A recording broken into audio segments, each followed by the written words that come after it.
नवी मुंबई में मेट्रोमिनियम वेबसाइट के जरिए महिलाओं को ठगने वाले गिरोह का पर्दाफाश हुआ है। खुद को इसराओ का वैज्ञानिक और पीडब्ल्यूडी का वरिष्ठ अधिकारी बताकर कई महिलाओं को झांसे में लेने वाले 2 आरोपियों को पुलिस ने गिरफ्तार किया। कर्मचारी ब्रांच के चलते क्राइम ब्रांच जांच में सामने आया है कि आरोपी मेट्रोमिनियम साइट पर आकर्षक फर्जी प्रोफाइल बनाते थे और खुद को उच्च शिक्षित बड़े पद पर कार्यरत बताते थे। इसके बाद वे शिक्षित महिलाओं से संपर्क पर उनका विश्वास जीतते और आर्थिक तथा शारीरिक शोषण करते थे।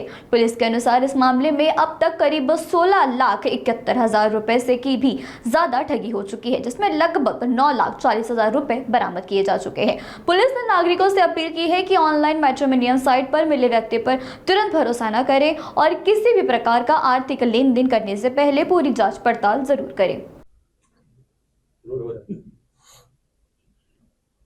रबाळे पोलीस स्टेशनच्या गुन्ह्यामध्ये नवी मुंबई पोलीस आयुक्तालयाच्या सेंट्रल युनिट क्राईम ब्रँचने आरोपी आदर्श म्हात्रे वय वर्ष 34 राहणार अलिबाग याला अटक केलेली आहे।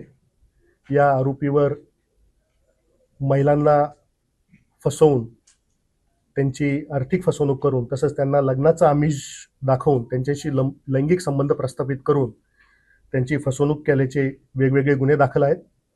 2025 मध्ये 1 गुन्हा, 26 मध्ये 4 गुन्हे असे सध्याचे 5 गुन्हे दाखल आहे आणि पूर्वीचे 2023 पूर्वीचे 10 गुन्हे दाखल आहेत।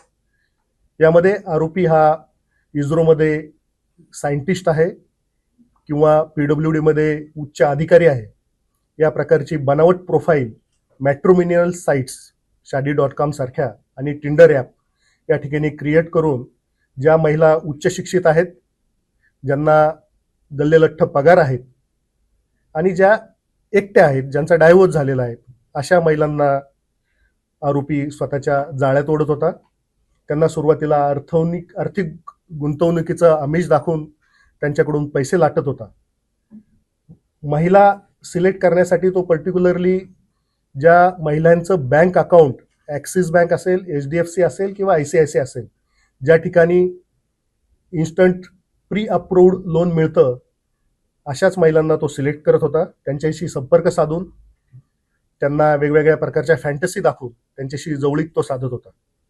यामध्ये आरोपींनी वेगवेगळी 12 नावं धारण केल्याची पण निष्पन्न झाले आहे आणि त्यासाठी बनावट ID कार्ड आणि आधार कार्ड बनवल्याचं सुद्धा निष्पन्न झालेलं आहे।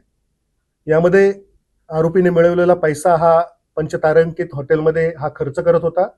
त्याच पद्धतीने गोव्यामध्ये कॅसिनोमध्ये जाऊन ह्या पैशांनी तो मौज मजा करत होता। यामध्ये आत्तापर्यंत रबाळे पोलीस स्टेशनच्या गुन्ह्यामध्ये 6 साक्षीदार महिला आमच्या संपर्कात आलेल्या आहेत। त्यांची एकूण 96,97,000ची फसवणूक झाल्याचं निष्पन्न झालेलं आहे आणि त्यापैकी जवळजवळ 89,40,000 रुपये आम्ही हस्तगत केलेले असून त्या पीडित महिलांना परत केलेले आहेत। धन्यवाद। ही फसवणूक 2019 पासून सुरू आहे। काही गुन्हे 2023 पर्यंत दाखल झालेले आहेत आणि आता ही 25 नंतर परत ही 5 गुन्हे दाखल झाले। अशा प्रकारची फसवणूक होईल म्हणून कशा प्रकारे आपण आव्हान कराल? यामध्ये मुख्यतः महिलांना हेच आव्हान आहे की फक्त टिंडर ॲप असेल किंवा मॅट्रिमोनियल साइट्स असेल, यामधल्या प्रोफाईलवर न जाता पूर्ण खातरजमा न करता कोणत्याही पुरुषाच्या आमिषांना त्या ठिकाणी बळी पडू नये। त्याचा पूर्व इतिहास तपासणं गरजेचं आहे, त्याची पूर्ण माहिती घेणं गरजेचं आहे आणि त्यानंतरच त्याच्यावर विश्वास दाखवणं गरजेचं आहे। जो दुसरा आरोपी आहे त्याचा कझिन आहे, हा करंजाडेचा राहणारा आहे, हा वय वर्ष 21 आहे। आरोपी स्वतःचं कुठलंही बँक अकाउंटमध्ये ट्रान्झॅक्शन करत नव्हता। सर्व बँक ट्रान्झॅक्शन जे आहेत त्याच्या या भावाच्या बँक अकाउंटवर करत होता। पार्डन मी नाही, त्याच्यामध्ये पूर्णतः त्यांनी फेक आपले आयडेंटिटी कार्ड बनवलेले आहे, आपली फेक ओळख बनवलेली आहे। हा आरोपी पर्टिक्युलरली रबाळे पोलीस स्टेशनला हा गुन्हा दाखल झाल्यानंतर या आरोपीचा सखोल तांत्रिक तपास हा सेंट्रल युनिटचे पी.आय. सुनील शिंदे करत होते आणि त्याच्यामध्ये तपासाच्या दरम्यान त्यांना असं आढळलं की ह्या आरोपीची वेगवेगळी अकाउंट्स आहेत आणि हा वेगवेगळ्या महिलांशी संपर्क केलेला आहे.